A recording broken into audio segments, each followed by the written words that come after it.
Assalamualaikum warahmatullahi wabarakatuh.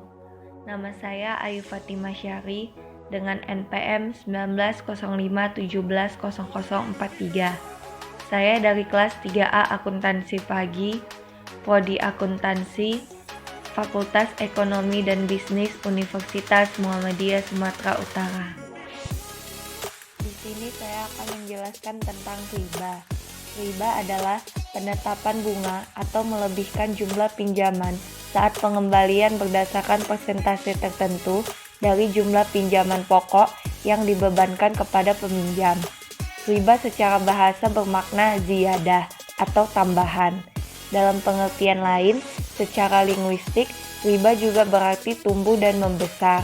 Sedangkan menurut istilah teknis, riba berarti pengambilan tambahan dari harta pokok atau modal secara batil. Bahaya pemakan riba. Mengingat begitu tegas bagaimana Allah telah mengharamkan riba, itu karena ada beberapa bahaya di dalamnya. Di antaranya, pertama, hilangnya keberkahan pada harta. Allah berfirman yang artinya Allah memusnahkan riba dan menyuburkan sedekah. Quran Surah Al-Baqarah Surah kedua ayat 276.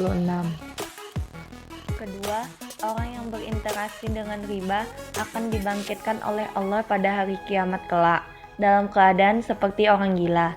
Firman Allah yang artinya, orang-orang yang makan atau mengambil riba tidak dapat berdiri melainkan seperti berdirinya orang yang kemasukan setan lantaran tekanan penyakit gila.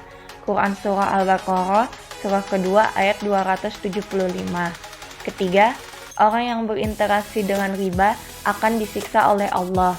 Diriwayatkan dari Samurah bin Jundub radhiyallahu anhu, ia berkata, Rasulullah Shallallahu alaihi wasallam bersabda, menceritakan tentang siksaan Allah kepada para pemakan riba, bahwa ia akan berenang di sungai darah, sedangkan di tepi sungai ada seseorang malaikat yang di hadapannya terdapat bebatuan.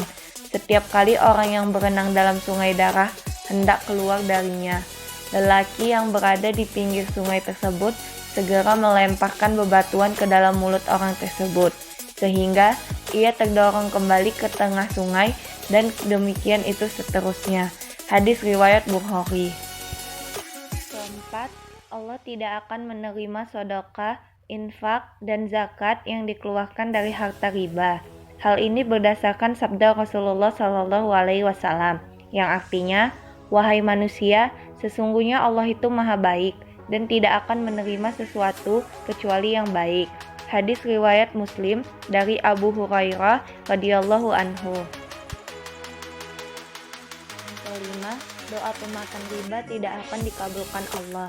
Di dalam hadis sahih, Rasulullah Shallallahu alaihi wasallam menyebutkan yang artinya bahwa ada seseorang yang melakukan safar atau bepergian jauh, kemudian menengadahkan kedua tangannya ke langit seraya berdoa, wahai Tuhanku, wahai Tuhanku. Akan tetapi, makanan dan minuman yang berasal dari yang haram, pakaiannya haram, dan dikenyangkan oleh barang yang haram, maka bagaimana mungkin doanya akan dikabulkan oleh Allah? Hadis riwayat Muslim.